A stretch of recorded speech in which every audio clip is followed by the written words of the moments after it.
저번 시간까지 생멸 인연의 그 마음이 일어나는 모습에 대해서 이야기를 계속 했습니다. 그죠? 근본 무명에 인해서 아리아식과 전식, 현식, 즉 능견식, 경계식이 일어나고, 그리고 그에 따라서 헛개비 같은 세계가 나타나며, 그리고 나와 내가 아닌 것들 또는 나라고 집착하는 이런 지식, 칠식과 함께 또 세상에서 선악의 업들을 계속 끊어지지 않고 나타나게끔 하는 상속식까지, 저번 시간에 얘기를 했습니다. 예. 이런 내 마음을, 번뇌가 일어나는 그 마음을 내가 제대로 알고 인식해야지만이 또 수행을 하는데도 도움이 됩니다. 예. 그래서 마찬가지로 오늘은 거기에 대해서 연결시켜서 또 집착으로 인해서 일어나는 마음부터 시작해서 그 오염된 염심에 대해서 다시 이야기를 합니다. 본문을 보도록 하겠습니다. 이른바 심성이 항상 무념인 까닭으로, 여기서는 이제 심성이라고 이야기를 하면 무념이라고 하니까 근본 심성을 이야기를 하겠죠. 근본 마음. 근본 마음이 항상 무념인 까닭으로, 무념이라고 하는 것은 생각이 없는 것이 아니고 망념이 없는 것을 이야기를 합니다. 그 망념이 없는 무념인 까닭으로 불변이라 이야기하며, 무념이기 때문에 생멸심이 없습니다. 예, 그래서 불변이라고 이야기를 합니다. 불변이라 말하며 하나인 법계를 다 알지 못하기 때문에, 하나인 법계라고 하는 것은 주관과 객관으로 나누어지지 않은 그 마음, 그 법계를 다 알지 못하기 때문에 마음이 상응하지 못하여, 진심과 상응하지 못하여 혼련이 생각이 일어났으니 무명이라 말한다. 무명이 혼련이 일어났다는 얘기입니다. 그렇게 해서 오염된 그 마음에는, 염심에는 6가지 종류가 있으니 무엇이 그 6인가? 다시 다른 방향으로서 염심을 또 이야기를 합니다. 첫째는 집착으로 상응하는, 집착으로서 그 경계와 더불어 반연하는 그 마음이 오염된 마음이라고 이야기를 합니다. 집상음념. 이니 성문 영각의 해탈과 믿음이 맞아떨어지는 위치에 의지하여서만이 이 마음을 멀리 열 수 있는 까닭이다. 그 집착으로서 뭉쳐져 있는 그 마음들, 그 마음은 성문 영각의 해탈과, 성문 영각의 해탈이라고 하는 것은 보통 이승이라고 우리가 이야기를 할 때 어떻게 얘기를 합니까? 생사는 싫어하고 열반을 좋아한다. 근데 수행을 시작할 적에는 내가 생사를 싫어하는 마음, 번뇌를 싫어하는 마음이 있어야지 수행을 하겠다는 마음이 일어나겠죠. 그죠? 예. 그래서 집착에서 벗어나겠다라는 그 마음, 번뇌에서 벗어나겠다는 그 마음을 일으킵니다. 그죠? 그래서 성문 영각의 해탈과 믿음이 맞아떨어지는 위치, 진여에 대한 그런 믿음을 이룩하여서, 신근을 이룩하여서 물러남이 없도록 하는 그 믿음의 위치, 신행지에 의지하여서만이 이 마음을 멀리 열릴 수 있다. 집착으로 일어나는 그 마음을 열릴 수 있다라고 하고 있습니다.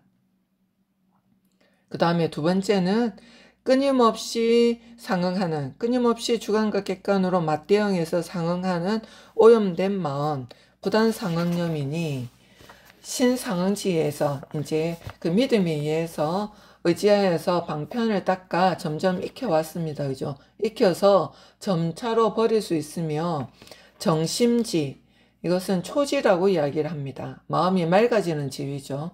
그 정심지를 얻어야만 완전히 열 수 있는 까닭이다. 이제 신행지에는 들어왔고, 그리고 마음이 맑아지는, 삼매를 터득하여서 마음이 맑아지는 지위를 얻어야만 완전히 열 수 있다라고 이야기를 하고 있습니다. 그 다음에 세 번째는 분별하는 지혜로 상응하는 오염된 마음이니, 주관과 객관을 끊임없이 분별하고 나와 아닌 것을 나와 내 것으로서 분별을 하고 있죠. 그죠? 그 오염된 마음이니 분별지 상응념입니다. 이건 채식에 해당하는 마음이기도 합니다. 이니 구개지에 의지하여야 점차로 여이며 이것은 개를 온전히 갖춘다. 윤리적인 그런 덕성, 그런 윤리적인 마음을 다 갖추고 있는 그 경지, 이지에서 육지까지를 이야기를 합니다. 에 의지하여야 점차로 여이며 이에 모양 없는 방편을 쓰는 위치, 무상방편지라고 이야기를 하는데 칠지에 이르러야만 완전히 열 수 있는 까닭이다. 다시 말하면은 풀어서 얘기하면 믿음에 의해서 마음이 맑아지는 위치를 얻었어요. 그죠? 그 상태에서 그리고 내가 그런 덕성과 걔를 내가 굳이 걔를 갖는다 안 가진다, 걔를 지킨다 안 지킨다 라고 말할 것도 없이 이미 그 덕성을 갖추는 위치죠. 그 위치에 이르게 되면은 이미 주관과 객관에 대해서 내가 어떤 모양을 갖지를 않는 것이죠. 그죠? 결정된 틀이 없는 방편을 쓰기 때문에 무상방편지라고 이야기를 합니다. 그때 이르러야만이 완전히 열 수 있는 까닭이다. 여기까지가 보통 이야기했을 때 칠식을 그 번뇌의 마음을 여인 경지를 이야기를 합니다. 그리고 네 번째는 드러난 모습으로 상응하지 않는 오염된 마음. 여기서부터는 불상응령입니다. 앞에는 전부 상응하는 오염의 마음이라고 했는데 여기서는 상응하지 않는 오염의 마음을 이야기를 하고 있습니다. 예, 여기는 미세한 번뇌를 이야기를 합니다. 현색 불상응령, 전 경계상을 이야기를 합니다. 이니 몸의 활동이 자제한 위치에 의지하여야만이 능히 열 수 있는 까닭이다. 몸의 활동이 자제하려면은 내가 경계에 대해서, 대상 경계에 대해서 막힘이 없어야 되겠죠. 예. 그래서 몸의 활동이 자제한 위치에 의지하여만 열 수 있다고 이야기를 합니다. 여기는 부동지 팔지라고 이야기를 합니다. 그 다음에 다섯 번째는 능견심에 상응하지 않는 오염된 마음이니 능견심 불상응념입니다. 예. 이니 마음이 자제한 위치, 보고자 하는 그 마음에 내가 객관과 주관과 객관을 달리 보고자 하는 마음, 나누는 마음이 없어지는 것이죠.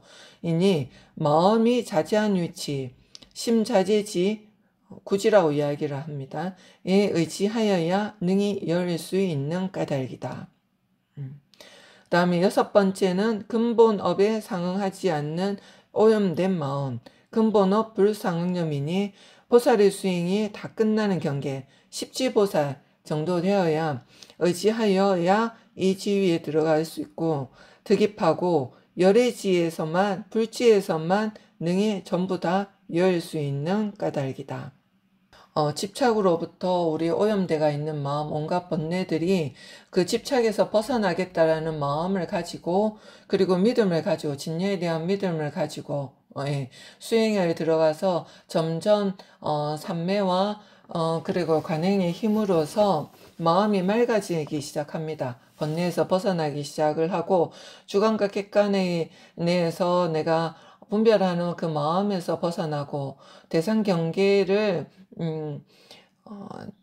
대상 경계로 보지 않는 그 자제한 마음, 네, 모두 한 마음에서 일심에서 일어난 것임을 확연히 아는 그리고 아공과 법공을 체득한 경지가 되면은 상응하지 않는 그 마음의 상태까지 간다는 얘기죠. 예. 그리고 그 미세한 마음이 아직까지 보살지에 이르렀다 하더라도 아공과 법공을 다 체득한 보살지에 이르렀다 하더라도 마음에 아직까지 미세한 망념이나 번뇌가 움직이는 마음이 남아있는데 그것은 불지에 가서만이 다 이을 수 있다 라고 이야기를 하고 있습니다. 그래서 단지 내가 항상 마음을 낮추고 나의 번뇌가 어디까지 지금 일어나고 있는지를 항상 관하고 아는 마음은 중요하고, 그 마음을 내가 조복시키는 데는 마찬가지로 관하는 알아차리는 마음만 필요한 것이 아니라 내가 삼매의 힘도 필요하다라는 것을 항상 염두에 두시는 것이 좋지 않을까라고 생각을 합니다. 예, 다음 넘어가도록 하겠습니다. 일법계의 뜻을 요달하지 못한다는 것은 신상응지로부터 일법계라는 것은 앞에 설명했듯이 마찬가지로 일심 한마음 모두 일심에서 일어나는 것이다을 알지 못하는 것이라는 뜻도 되고, 또 마찬가지로 주관각객관이 벌어지지 않는 그런 일법계를 뜻을 요달하지 알지 못하는 것은 믿음으로부터 신상응지로부터 자기 마음을 살피고 배우고 끊으며, 즉 번뇌를 관하고 무명을 다스리고서 번뇌를 끊으며, 그리고 정심지 마음이 깨끗해지는 것은 그 말 그대로 풀이하면 그 마음이 깨끗해지는 단계, 정심지에 들어가서 마음이 깨끗해진다는 것은 깨끗하다 깨끗지 않는다라는 것은 우리가 마음에 분별하는 마음으로서 이건 깨끗하고 이건 더러운 것을 이야기하는 것은 아닙니다. 분별, 망념이 적어도 없어지는 것을 깨끗하다라고 표현하는 것입니다. 정심지에 들어가서 분에 따라 자기 능력에 따라서 여임을 얻으며 나아가 열애지에 이르러서야 능히 완전히 열 수 있는 까닭이다. 앞에 것을 압축시켜서 다시 설명을 한 것이죠. 상응이라고 하는 뜻이라고 말하는 것은 앞에서 거친 번뇌에 대해서는 상응한다라고 이야기를 했습니다. 이건 주관과 객관이 서로 상응하고 마음에서 분별을 하는 것을 이야기를 합니다. 상응의 뜻이라고 하는 것은 말하자면 심과 연법이 보통 유식에서 이야기하면 심왕이라고 이야기를 하는데 8가지의 식, 8식부터 우리가 갖고 있는 그 식을 이야기를 하고, 연법은 마음의 작용을 이야기를 합니다. 그래서 심소라고도 이야기를 하는데, 그것이 다르지만 같다고는 얘기를 못하지만 다 마음에서 일어나는 것인데 왜 같지 못하다라고 이야기를 하냐면, 유식에서는 식은 마음은 왕의 비유를 하고, 연법은 심소인데 말하자면 좋다 싫다 내가 수행을 이제 집중을 한다 이런 마음이 일으키는 그런 마음 작용들을 다 심소라고 이야기를 해요. 그것은 움직이는 마음이기 때문에 다 연법이라고 이야기를 표현을 합니다. 좋은 마음이든 싫은 마음이든지 간에 다 연법이라고 표현을 하는데, 그 마음은 말하자면 신하들로 표현을 해요. 그래서 왕이 이끄는 대로서 하는 것을 얘기를 하고, 또 다른 표현으로선 심은 마음은 식은 화가로서 표현을 하고, 그리고 연법은 그 제자들로, 그래서 화가가 밑그림을 그려 놓으면 그 화가 제자들은 자기의 자기의 위치에 따라서 각각 그 색칠을 해 나가는 단계, 그것을 연법이라고 심소라고 표현을 하기도 한답니다. 그래서 그것이 같다라고는 말을 못하지만 다르지만 오염된 법과 깨끗한 법의 차별에 따라서 즉 말하는 번뇌가 있고 번뇌가 없는 오염과 깨끗한 법의 차별에 따라서 아는 마음과 심왕의 작용이죠. 심왕의 모습이죠. 그리고 연애, 이것은 심소의 모습입니다. 모습이 같기 때문이다.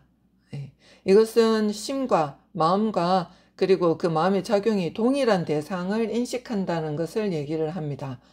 다시 말하자면 꽃을 보고 내가 기분이 좋아졌다 라고 이야기를 한다면은 마음이 심왕이 느끼는 것도 꽃이고 보는 것도 꽃이고, 그리고 좋아졌다라고 심소에 비치는 것도 그것도 마찬가지로 꽃을 보고 하는 것이죠. 그러니까 같은 동일한 대상을 보고 하기 때문에 모습이 같다라고 이야기를 합니다. 이거는 달리 말하면 내가 보고자 하는 대상을 보고 싶어 하는 대로 보여진다 라는 것과 같은 것이죠. 그래서 항상 주관과 객관의 상대를 한다. 대상 경계와 상응에서 마음이 같은 것을 보고 같이 일으킨다. 작용을 한다. 라는 것과 같습니다. 그래서 상응한다라고 이야기를 합니다. 그리고 불상응이라고 하는 것은, 불상응의 뜻이라는 것은 말하자면 곧 마음이 불각이라, 마음 자체가 아직 깨닫고 있는 것은 아니기 때문에 항상 다름이 없어서, 예, 아직까지 깨닫지는 못하고 있는 것과 같다. 다름이 없어서 지상과, 즉 아는 모습, 심앙의 모습과 연상이, 심소가 같지 아니한 까닭이다. 이것은 미세 번뇌에서는 아직 깨닫지는 못했지만 주관과 객관은 분별하고 있지는 않다. 예, 그래서 이 지금 같지 아니하다라고 이야기하는 것은 원효 스님은 어떻게 번역을 하냐면은 그런 의미 자체가 없다. 대상을 분별한다, 분별해서 그런 마음을 일으킨다라는 것조차가 없다. 그래서 지상과 연상이 같지 않다라고 표현을 했다라고 이야기를 하십니다. 그리고 지금 염심이라고 이야기했잖아요. 그 오염된 마음이라고 이야기를 하는 것은 번뇌라고 말하니 번뇌의 장애라는 얘기입니다.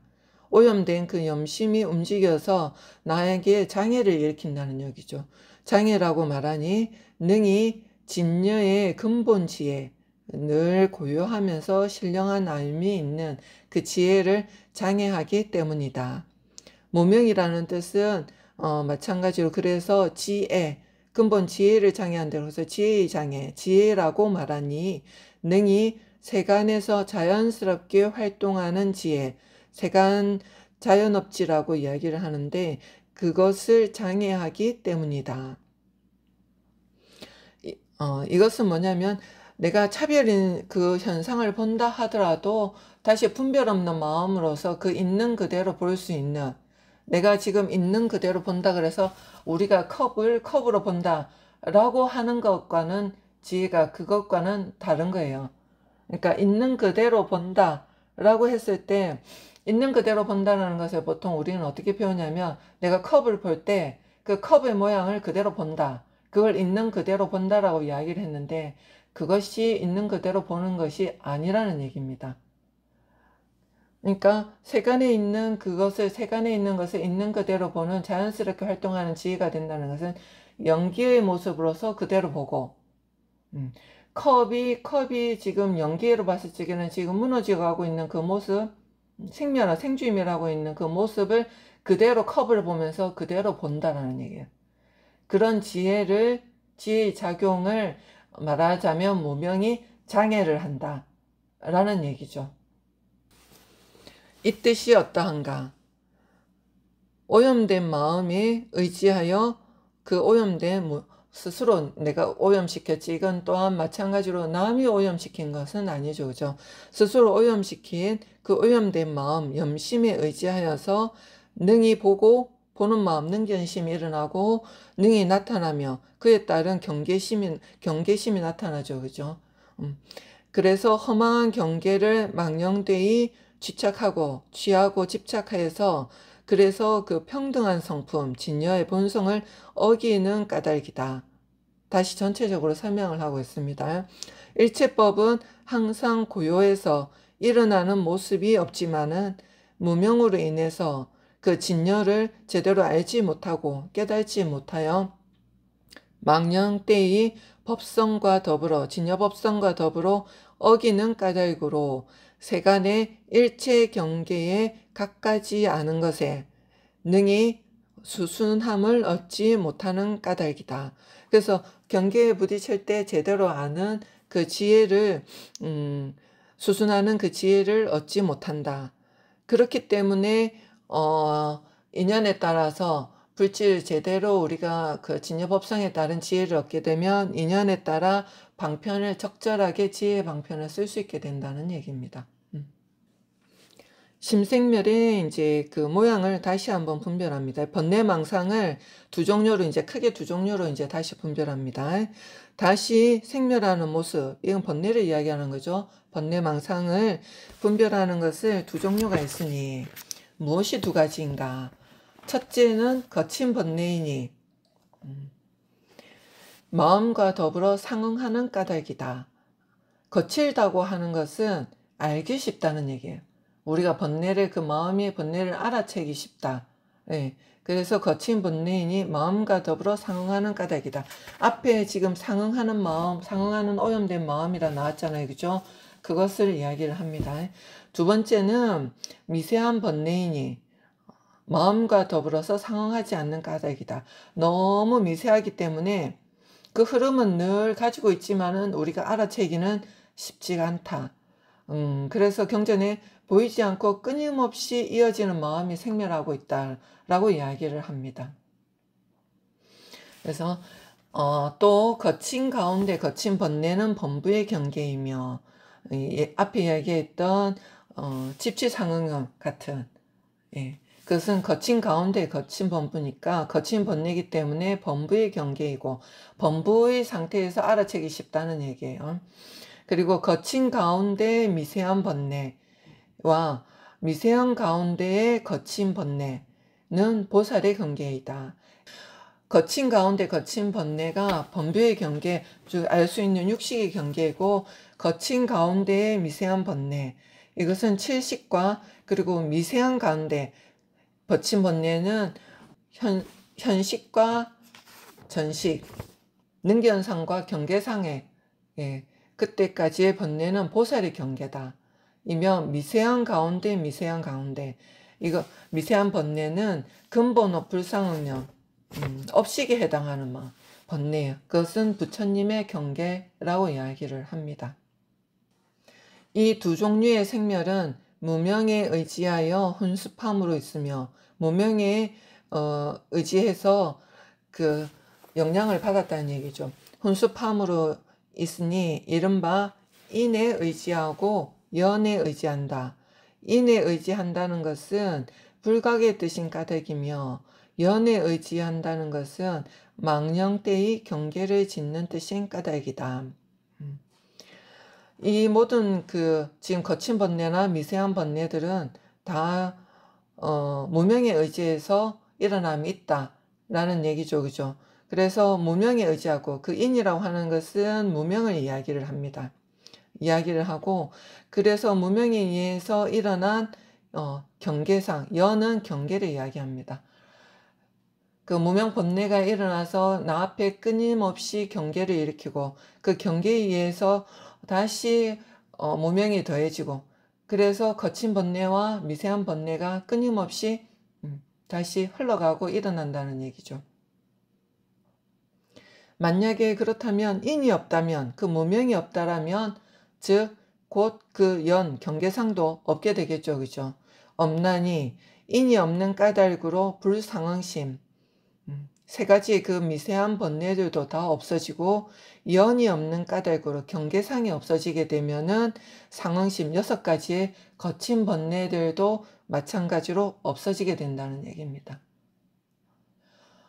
앞에 세세하게 이야기했던 그 오염된 마음, 염심에 대해서 다시 크게 2가지로서 다시 설명을 했습니다. 넘어가겠습니다. 물음, 그러면은 그 상응심이 없어진다고 이야기를 하니까 만약 마음이 없어지는 것이라면 그 망념이 없어지는 것이라면 어떻게 그 마음이 상속하며 만약에 상속한다라면 마침내 없어진다고 어떻게 말할 수 있겠습니까? 망념이 없어지더라도 그 상속심은 여전히 남아있는 것 같으니까. 그리고 내가 삼매에 들었다 하더라도 삼매에 들었을 때는 그 망심이 없어진 것 같은데 삼매에서 나왔을 때는 다시 망심이 일어나요. 그죠? 상속심이 일어납니다. 그죠? 그렇다면은 그 마음이 없어지는 것이라면 어떻게 다시 계속 마음이 상속되고 있느냐? 상속한다라면 어떻게 없어졌다라고 말할 수가 있겠느냐라고 만약에 묻는다면 대답하여 답하되 말한 바 없어진다고 한 것은 오직 생멸하는 마음의 모양, 그 모양이 없어진 것이지 마음의 바탕, 심체가 없어지는 것은 아니다. 마치 바람이 물에 의지해서 움직이는 모양이 있지만 물이 없어진다면 물 자체가 아예 없다라면 그 바람의 모양도 있다라고 볼 수는 없겠죠. 그죠? 모양이 끊어져서 의지할 바가 없어서 그치겠지만 물이 없어지는 것은 아니기에 바람의 모양도 계속되고 있다는 거예요. 체가 없어지는 것이 아니기 때문에 바람에 의한 그 물의 모양들도, 파도의 모양도 지금 계속 일어나고 있다는 얘기예요. 오직 바람이 없어지는 까닭으로 물의 움직이는 모양도 따라서 없어질지언정 이 물이 없어지는 것은 아닌 것과 같다. 무명도 또한 그러하여서 마음의 바탕, 심체를 의지하여서 움직인다.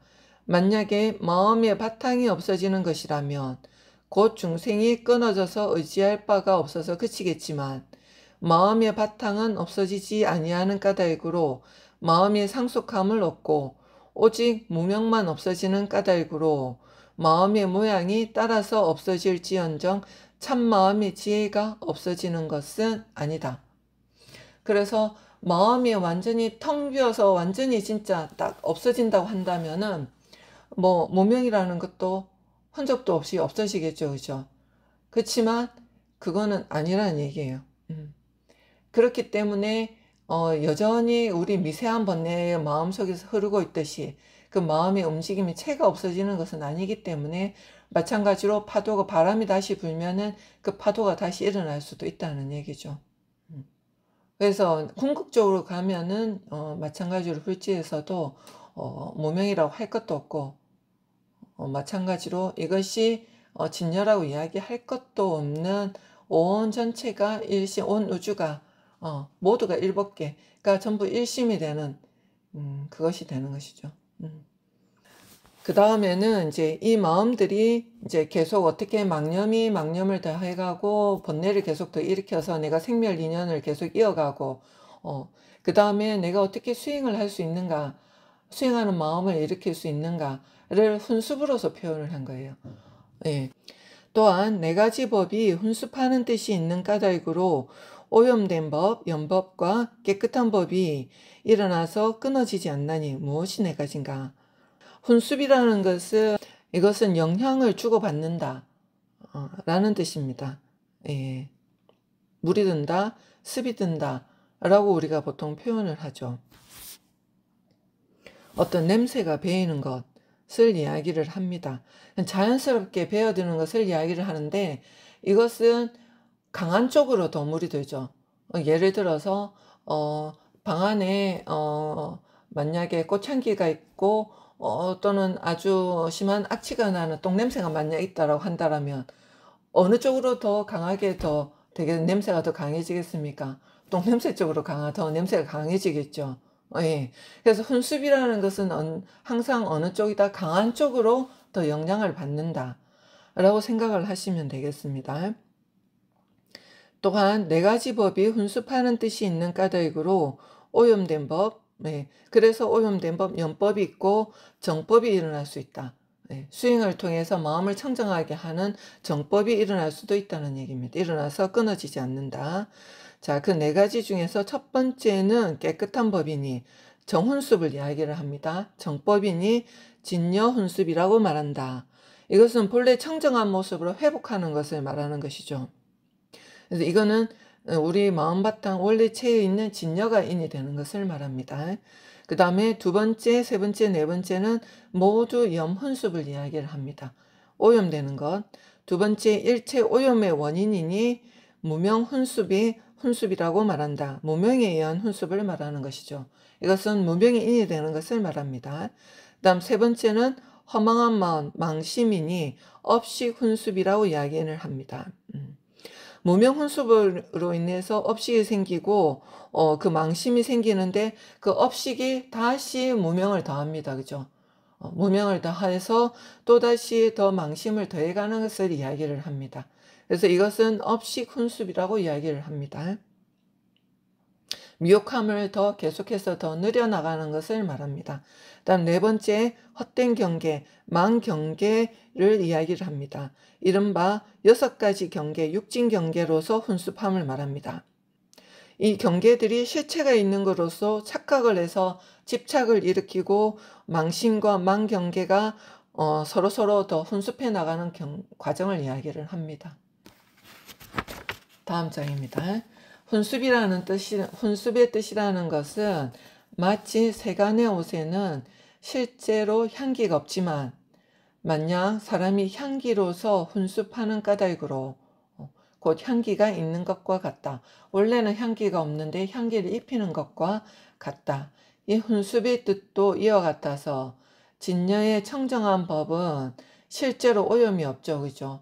오염이 없지만 무명으로서 훈습하는 까닭으로 곧 오염된 모양이 있게 되고, 또한 마찬가지로 무명연법, 그 오염 자체에는 실제로 청정한 업은 없지만은 다만 진녀로서 훈습하는 까닭으로서 청정한 작용이 있게 된다.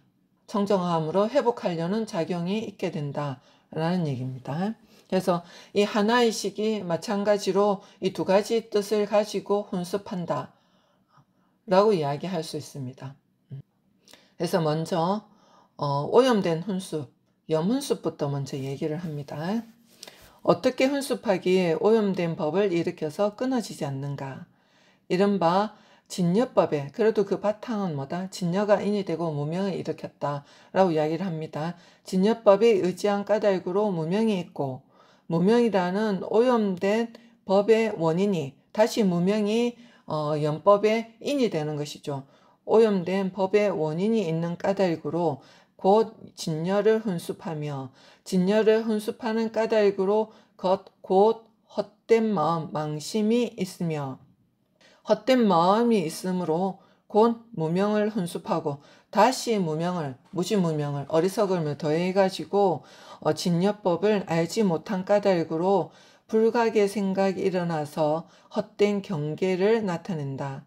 헛된 경계의 연법이 연이 되는 까닭으로 다시 헛된 마음을 훈습하여, 망심을 훈습하여 그 생각을 하여금 집착하게 해서 갖가지 업을 지어서 일체 몸과 마음의 괴로움을 받게 된다.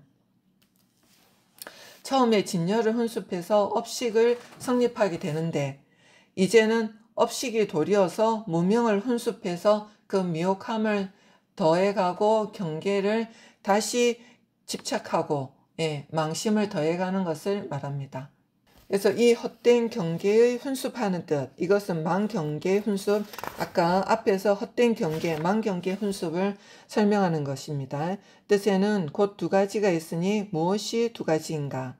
하나는 망념이, 그로 인해서 경계를 훈습하면 훈습할수록 더 어떻게 됩니까? 망념이 더 정장하게 되는 것이죠. 그래서 망념이 증장하는 훈습, 증장념 훈습이고, 또 하나는 집착하고 취하는, 집취가 증장하는 훈습, 증장취 훈습이다. 더하게 된다는 얘기죠. 그 다음에 이 헛된 마음이 훈습하는, 이거는 세 번째 허망한 마음, 망심 훈습을 이야기를 합니다. 망심 훈습하는 뜻에는 두 가지가 있으니 무엇이 두 가지인가?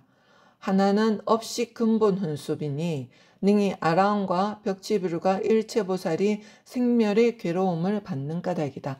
아직 아라함과 벽지불과 일체보살은 생멸을 한다는 얘기죠.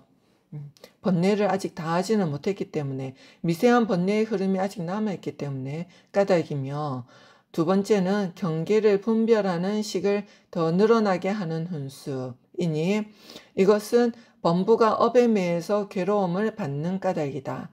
마찬가지로 망심 훈습이라고 하지만은 범부가 훈습해가는 것과 그리고 아라함과 벽지불 그리고 일체 보살이 더 그 괴로움을 받으면서 훈습해가는 것은 좀 차이가 있다는 얘기입니다. 그 다음에 무명훈습, 두 번째에 무명훈습의 설명입니다. 무명훈습의 뜻에 두 가지가 있으니 무엇이 두 가지인가? 첫째는 근본 훈습이니 능히 업식을 이루게 하는 까닭이고, 무명으로 인해서 업식이 생겨나게 되죠. 그죠? 근본 훈습을 이루게 되고, 두 번째는 그 근본 훈습으로 인해서 다시 지말불각을 더 일으키는 것이죠. 일어난 견혹과 악견, 사견 등의 그것을 견해를 일으키는 미혹한 것과 애호, 욕심, 성냄, 집착하는 그 애혹이 훈습이니 능히 경계를 분별하는 식을 이루게 하는 까닭이다. 먼저 근본 업식을 이루는 것과 그 다음에 더 나머지 분별식들을 이루는 것을 이야기 나눠서 설명을 하고 있습니다. 네, 다음은 정훈습을 이야기를 합니다. 이것은 우리가 발심 수행을 해서 진열을 회복하는 것을 이야기를 합니다. 자정 능력을 이야기를 하는 것이죠. 본래로 돌아가고자 하는 자정 능력. 다시 말하면은 내가 처음 시작하는 말에 번뇌를 싫어하고 해탈을 번뇌에서 벗어나고자 열반을 좋아하는 그 마음에서 먼저 시작된다, 비롯된다고 볼 수 있겠죠. 본문을 보겠습니다. 어떻게 훈습하여 청정한 법을 일으켜 끊어지지 않게 하는가? 어떻게 그 번뇌가 끊임없이 일어나는데 진여의 청정한 법으로 갈 수 있겠는가? 이런 말이죠. 이른바 진여법이 있는 까닭으로 진여의 힘이 있다는 얘기입니다. 있는 까닭으로 능히 무명에 영향을 끼쳐서 무명을 훈습하고 훈습하는 그 인연의 힘으로 그 싫어하는 번뇌를 싫어하는 그 마음의 힘으로 인연의 힘으로 발심하는 힘으로 있는 까닭으로 곧 허망한 마음으로 하여금 생사의 괴로움을 싫어하고 열반을 구하기를 좋아하게 된다. 그렇게 일으키는 그 정법을 일으키는 그 마음으로서 이 허망한 마음이 생사를 싫어하고 열반을 구하는 인연이 있는 까닭으로 곧 진열을 망념보다도 진열을 더 강하게 훈습하는 것이죠.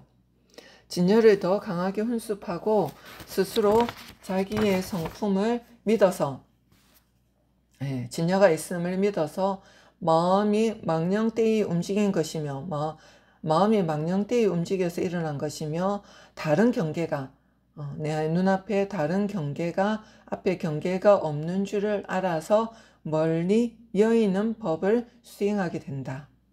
그래서 현정 경계가 그 눈앞에 다른 경계가 일심 마음에서 일어난 것이며 그 다른 경계가 없는 줄 여실히 아는 까닭으로 각가지 방편으로 인연에 맞는 적절한 그 방편을 적절히 서서 수순행을 일으켜서 탐욕을 일으키면 부정관을 하고 성냄을 일으키면 자비관을 하고 어리석음 일으키면 인연관을 하는 것처럼 그런 인연에 맞는 그런 수순한 방편들을 일으켜서 취착하지 아니하고 집착하지 않고 아니하고 생각하지도 아니하며 이것은 번뇌를 일으키지 않는다는 얘기입니다. 생각하지 아니하며 이에 오랫동안 내가 그렇게 수행한 훈습한 힘 때문에 무명이 곧 없어진다. 무명이 없어지는 까닭으로 마음이 일어나는 것이 없고 일어남이 없는 까닭으로 경계가 따라서 없어지며 경계가 없어지기 때문에 인과 연이 함께 다 없어지는 까닭으로 일어나는 마음의 모양이 모두 없어지니 열반을 얻었다고 말하며 자연업지를 이루었다라고 무분별 후득지를 이야기를 합니다. 후득지를 이루게 되는 것이다. 그 다음에 나오는 망심훈습에 두 가지 뜻이 있다고 했는데 이 망심훈습이라고 이야기를 하는 것은 앞에 오염심의 염심에 의한 망심훈습과는 다른 내용입니다. 진열을 회복하는 정훈습, 정념으로 인한 정훈습으로서의 망심훈습입니다. 그렇지만 왜 여기서 망심이로 이야기를 했느냐? 이것도 또한 움직이는 마음이고 번뇌를 싫어하고 열반을 좋아하는 그 마음도 마찬가지로 아직까지 동념이기 때문입니다. 그래서 망심훈습이라고 표현을 해놨습니다. 그 진열을 회복하는 정훈습으로서의 망심훈습의 뜻에는 두 가지가 있으니 무엇이 두 가지인가? 첫째는 경계를 분별하는 식의 훈습. 7식과 6식이 이제 그 변화해 나가는 것이죠. 훈습이니 분별사식 훈습이라고 표현을 해놨습니다. 이니 모든 범보와 성문영각이 생사의 괴로움을 싫어하고 힘이 닿는 대로 최고의 도, 무상도로 나아가려고 하기 때문이다. 그 다음에 또 하나는 의훈습이니 모든 보살이 발심하고 용맹하여 이건 업식훈습인 거지. 미세번뇌를 없애는 빠르게 열반에 나아가기 때문이다. 그리고 이러한 진여훈습, 정훈습에는 두 가지 뜻이 있으니 무엇이 두 가지인가? 첫째는 자체 모습의 혼수, 자체상 혼수이니 스스로 인의 작용이 되는 그런 자체상 혼수이니 진여가 인이 된다는 얘기예요. 스스로 작용을 한다. 자정작용을 한다. 둘째는 용혼수이다. 이것은 이제 바깥의 연애작용을 이야기를 합니다. 자체상 혼수이라고 하는 것은 시작이 없는 때로부터 무르법을 갖추어서, 무르법이라는 것은 본래 번뇌가 없는 것을 말하는 것이죠. 여실 공의 모습을 갖고 있는 것을 말합니다. 무르법을 갖추었으며 생각할 수 없는 뛰어난 업을 갖추고 있어서 경계의 성품을 짓는다. 부사이한 업을 갖고 있어서 서로 작용을 하여서 괴로움을 싫어하고 열반을 얻기를 원하는 그러한 경계의 성품을 짓는다 라고 이야기를 하고 있습니다. 이 두 가지 뜻에 의지하여서 항상 혼습하여서 이 진여의 그 힘이 더 강할 때, 혼습하고자 하는 힘이 더 강할 때 까닭으로 능히 중생으로 하여금 생사의 고통을 싫어하고 열반을 구하기를 좋아하며 스스로 자기의 몸에 진여법이 있는 것을 믿어서 발심 수행에서 도닦을 마음을 내서 수행을 하게끔 한다. 그랬더니 다시 묻습니다. 만약 이와 같은 뜻이라면 일체 중생이 모두 진여가 있어서 평등하게 모두 혼습되어야 하거늘, 그죠? 근데 모두 수행의 길로 가는 사람이 있고 가지 않는 사람이 있죠. 어떻게 믿기도 하고 어떤 이는 믿기도 하고 믿지 않기도 하여서 한량없이 끝도 없이 앞뒤에 차별이 있는가? 모두가 마땅히 일시에 스스로 진여법이 있는 줄을 알아서 부지런히 방편을 닦아서 열반에 평등하게 들어야 할 것이다. 모든 중생들이 다 열반에 들어야 될 것인데 왜 어떤 이는 들고 어떤 이는 들지 못하는가? 라고 묻고 있습니다. 답하기를 진여는 본래 하나이지만 그러나 헤아릴 수 없는 많은 무명이 있으니, 이것은 말하자면 중생의 욕망에 따른 근기가 차이가 많다는 얘기죠. 근기가 따로 있는 것이 아니라 그 욕망의 정도에 따라서, 번뇌의 정도에 따라서 근기의 차이가 있다는 얘기입니다. 헤아릴 수 없이 많은 무명이 있으니 본래로부터 자성이 차별하여, 그 번뇌로 인한 성품의 차별입니다. 진여의 차별이 아니고 자성이 차별하여서 번뇌가 두텁고 얇음이 같지 아니한 까닭으로 항아의 모래보다 더 많은 번뇌가 무명을 의지하여 차별을 일으키며 악영과 아예의 오염된 번뇌가 무명을 의지하여 차별을 일으키니 이와 같은 일체의 번뇌가 무명을 의지하여 일으킨 바로는 앞뒤가 한량없이 차별하니 중생의 그 갖가지 모습은 오직 열애라야 능히 알 수 있는 까닭입니다. 중생의 차별이 있어서 그래서 수행에 들어가는 사람도 있고 욕망이 아주 강하고 그 욕망에 따르고자 하는 사람이 강한 사람들은 수행에 내가 가고자 하는 힘은 더 적어지겠죠. 그래서 그런 사람들은 믿지 못하는 힘도 믿지 못해서 수행에 못 들어온다 라고 하고 있는 것입니다. 그런 차별이 있다. 자성의 차별이라는 것은 여기서 말한 자성의 차별은 번뇌에 의한 차별입니다. 또 모든 부처님 법에 인이 있고 또한 연이 있으니 인연을 갖추어야만 이에 성취함을 얻는다. 마치 나무 가운데 불의 성질은 불의 정인이지만 만약 아는 사람이 없어서 방편을 빌리지 못하면 능히 스스로 나무를 태우는 것은 있을 수가 없는 것이다. 아무리 나무가 이제 탈 수 있는 불의 성질을 갖고 있다 하더라도 서로 맞대는 나무가 있다든지 불을 갖다 댄다든지 불을 내고자 하는 사람이 있다든지 그런 연이 없으면은 불이라는 과를 낼 수가 없다는 얘기죠. 있을 수 없는 일이다. 중생도 또한 그러하여서 비록 열반을 이루게 하는 근본인 진여의 혼습하는 힘은 있지만 만약 제불보살과 선지식을 만나서 그들로서 연을 삼지 못한다면 능히 스스로 번뇌를 끊고 열반에 드는 자는 곧 있을 수가 없다. 그래서 선지식을 만나야 된다 라고 이야기를 하고 있습니다. 오늘은 여기까지 할까요? 혹시 질문 있으십니까?